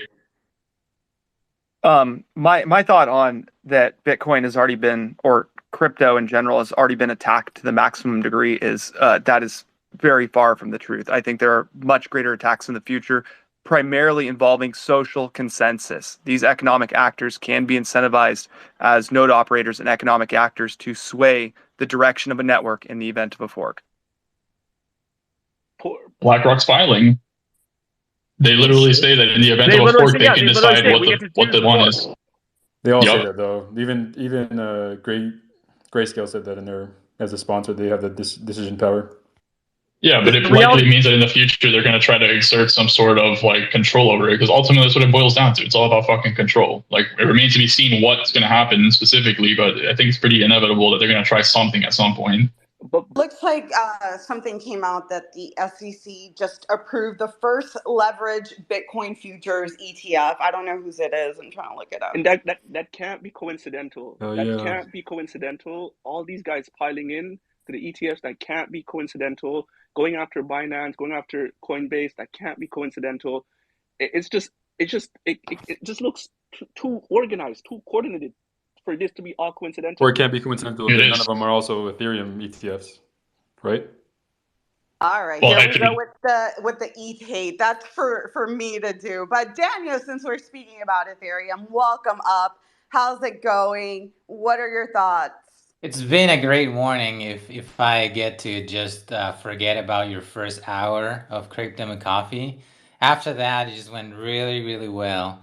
And I have too much respect for Portland to follow up on what I was gonna say, so I'm just gonna be quiet and let the guys talk. Come on, tell us how you feel, man. Speak with your chest. I'm just a shit coiner, you know. I'm just a shitty coiner that stacks Bitcoin, so I'm good, you know. I'm just yeah, I'm just gonna leave it at that.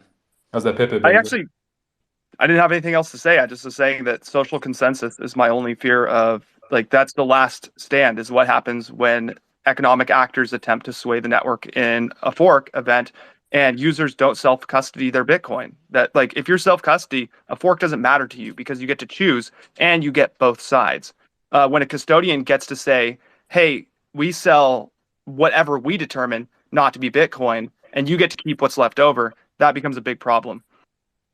Yeah, exactly. Portland. So I brought that point on and on again. I've been attacked by no, it's just the nodes and the nodes keep the copy. But yeah, and I agree that any change, like if they propose to extend the 21 millions in Bitcoin, it will be a fork, right? So yeah, you will have a fork of that. It will not be the original chain, but still, if the powers use the new chain as the one they're going to sell to you, you can keep your nodes and, you know, pointing out to the old chain, but it's not going to matter. So that's what I've been trying to say for the longest time, and that could very well happen with all these big actors coming into the ecosystem and now trying to be the Bitcoin. You know, they will. That is an attack vector for sure. So the old chain had ordinals? Weird. Did you say ordinals? Well, yeah, I think it's funny how Hector, the new chain is somehow but Hector, negative, but I think the old chain can't have stuff. Hector, I think they did not expect DeFi on Bitcoin, so that was not in the plan. I think they did not plan that. Yeah, I agree with you. And to that, maybe I'll ask some of the maxis up here. How do you guys feel about all the shit coining happening on Bitcoin? I heard there's a metaverse coming out on Bitcoin. So how does that feel? But It's going to that get priced the bit maps is inevitable. coming by BSV guys, by the way. I So think it feels inevitable. No one believed us in 2020 and 2021 when we said, like, look, if there's any actual interest in it, eventually it's just going to get experimented on Bitcoin or in Bitcoin's ecosystem. And they said, nah, you're crazy. No, that's dumb. It's going to be over here on Polkadot. It's going to be over here on XYZ token. So I don't know. It crypto just was the feels test like net. told you so. I think, Matt, the because of this ecosystem that's on top of Bitcoin, it forced the hand of the regulators and these people that were trying to usurp it. Because now, if people start building out an economy on there and build on top of Lightning, which is itself is like the most efficient FedNow system that is there because the fees are so cheap. I mean, they're playing catch up now. Like they try to catch up to crypto and then they always fall behind. Like these guys have a hard job. Hey, bro, the payments aren't going to fail like they do on Lightning on Fed now. Don't worry about that. I remember when the Bitcoin people used to say, why does Ethereum have all of that stuff going on? The NFTs, the DeFi stuff. And then when Bitcoin figured out that they can do the ordinals, then they started doing it. Hey, bro, I remember when they would shit on BSV when they would say, there's weather on chain. You put data on your chain. Are you dumb? And now here they are putting data on chain. You're still dumb. Yeah, see, there we go. Guys, Steven's had his hand up for a while. Go ahead, Steven. No, I just actually, that was perfect timing and thank you, Tammy. Yeah, Fed now has limits set of $100,000. I'm guessing that's to withdraw or deposit funds. The institutions can increase that to $500,000. But we know that in this space, what is that? You're talking about like 3 Bitcoin? That would be asserting control for sure, right? I mean, that's the way to do it. And that's here now, basically, ready to go. And, that is something that they will typically do as well, even with businesses and doing e-deposits and things like that. It's almost like they need to get a baseline first, and then they try and open it up. They want to see the activity first, see what the amounts are that are coming in, and then they reset the parameters. So I definitely think that that's something that they typically do. Yeah, I think I actually had experience in one of my early jobs. I was administrative in a software company, entertainment software, audio and video. Anyway, their U.S. location was in Miami, and I would go deposit the checks, administrative stuff. And there was a check that was over $1 million one time, and it took us well over an hour for them to accept the check. Of course, it was still held, but just even take the check was like, okay, we're just handing you a piece of paper. You can do with it, hold it as long as you want, but they didn't even want to take it. Yeah, and they typically even route those directly through. I know I've talked about that in some of the spaces as well. So they even stopped with the courier services. And, when I was there, they were routing them directly into the Fed. So those checks, throughout the day, they would be sending them through a machine, and they would never even leave the branches. So they were being automatically routed through.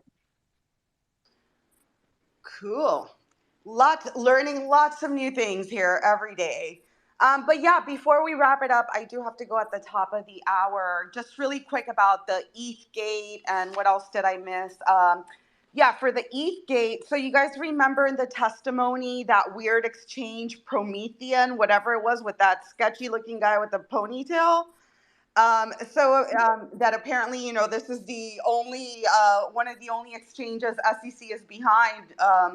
So it looks like Vitalik is listed as one of the founders of WX blockchain, which is also an owner of that Promethean exchange. So I put the tweet again.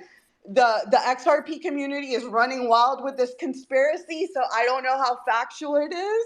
But that is something that I saw sketchy. I put the pin tweet on top in case you're interested in that. In other news, it also looks like, you wanted to chime in, Brian? Go ahead.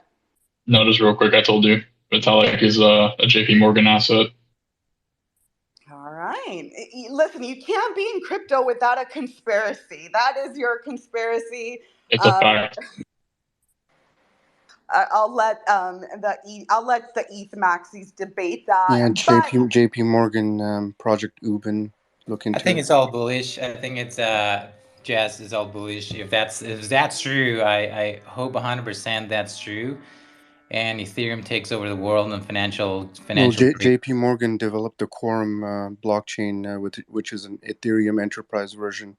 Excellent. And that's what they're developing the JPM coin on. Oh man, excellent. That was good. Perfect. So yeah, at least respect Daniel because he at least admits like he's not here for financial freedom. He just wants to be in first before the No, he's here overlords for enslave financial us. freedom, the freedom of ETH back go up and him cashing out. Exactly. He wants to be on the fucking train when the overlords come to enslave us. Just Hey, jump man. before the ETH Foundation does. This must be a new cycle and a new bull run. I'm agreeing with Hector and Brian in one space. Like, I don't know what's happening. That's my takeaway. Like, okay, it's Bro, we agree on like new everything. paradigm. When it's It's a new Ethereum, world. you guys will all gang up on each Oh, shit. of So that's course. one thing you can agree on. Isn't that crazy, Jess? Yeah, Ethereum. Oh man, they're best buddies, but everything else they're shitting No. on each other. This wasn't on you, Daniel. It's been like for a half hour. Like, I'm sure we'll have our disagreements at six-digit Bitcoin, but for right now, I'm enjoying the short-term peace. Excellent. Yeah, good stuff, man. I followed you and I respect you a lot. Aw, look at that. If only Daniel and Dee could get along, then it would be a better space.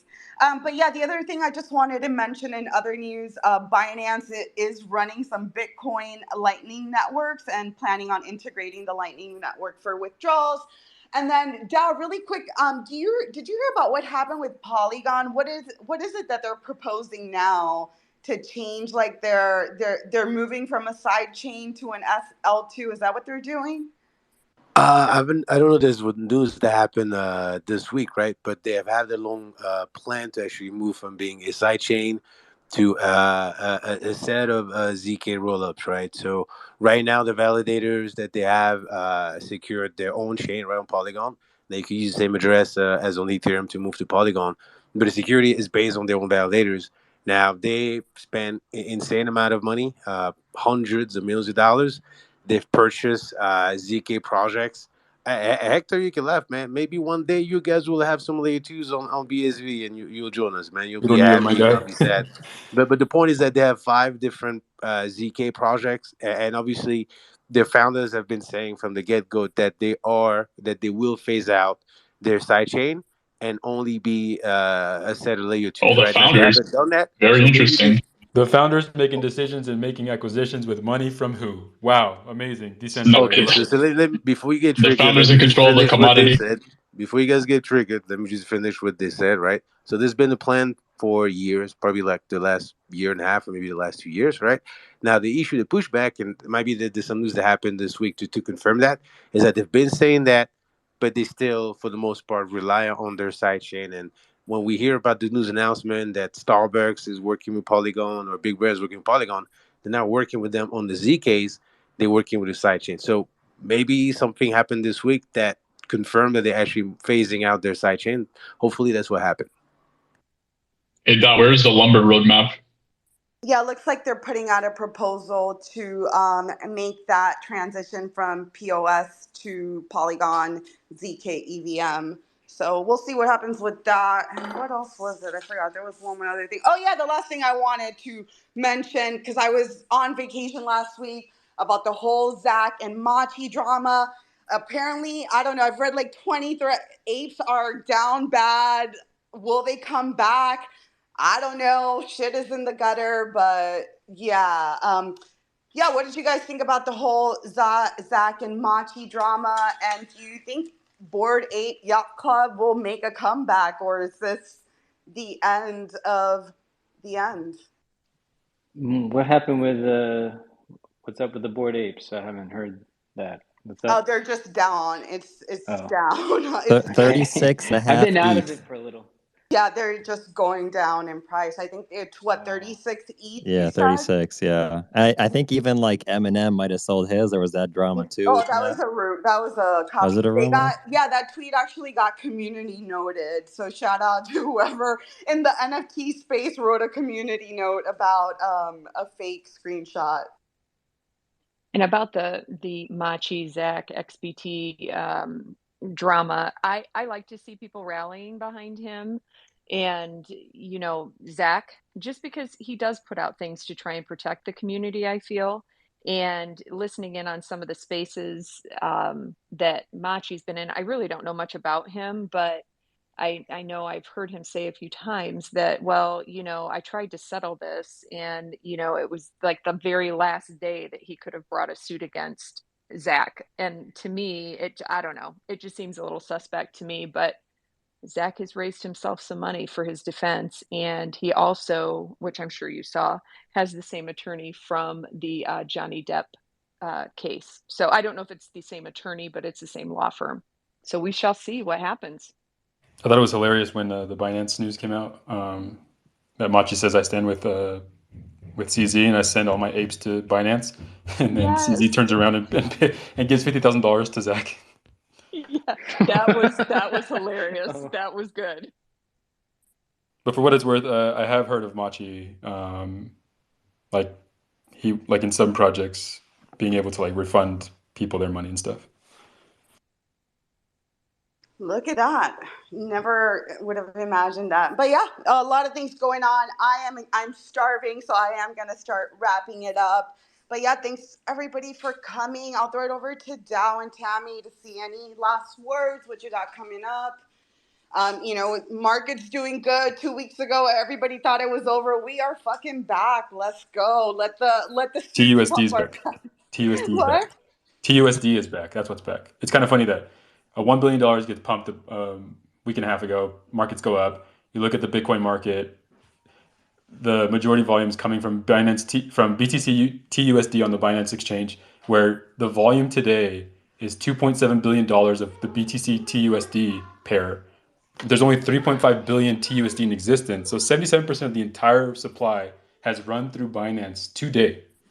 And all right, Gary, let's wrap it up, man. Some people have to go. Hey, it's crazy. Like, kind of weird. Now I gotta I put a list of bottom signals because it's the Binance FUD followed by the Tether FUD. Now I gotta add TUSD to the list too, and then Eminem also sold his monkey in like a month or two and go through it all over again. You're that just Eminem sold his ape.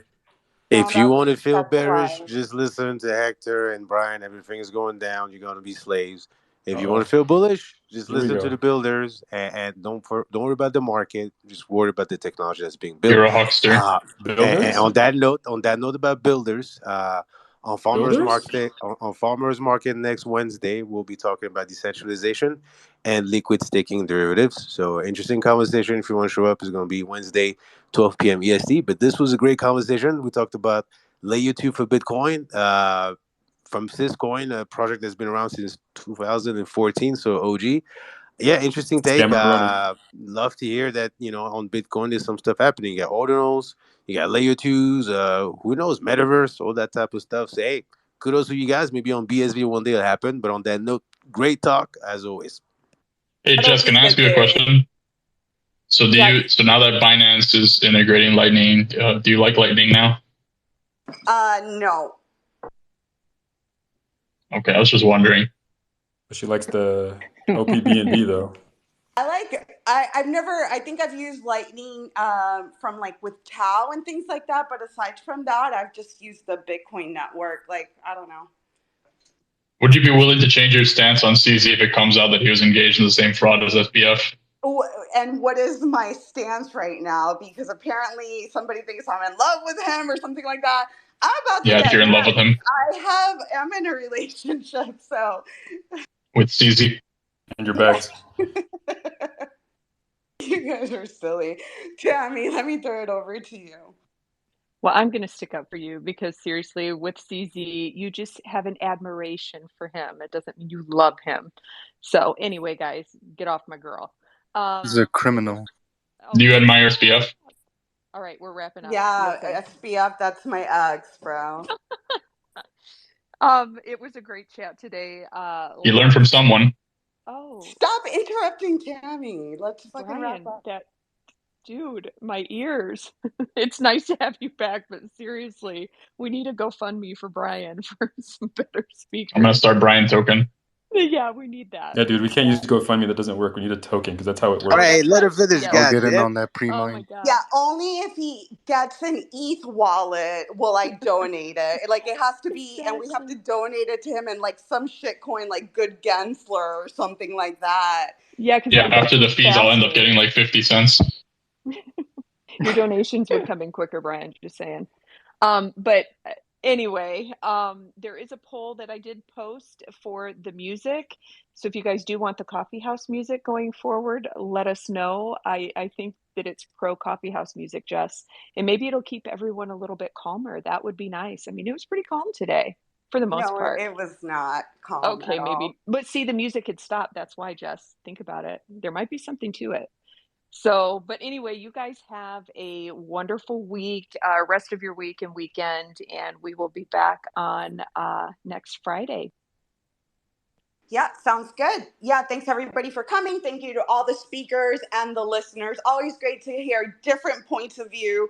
We are not financial advisors or SEC lawyers. There was only one lawyer on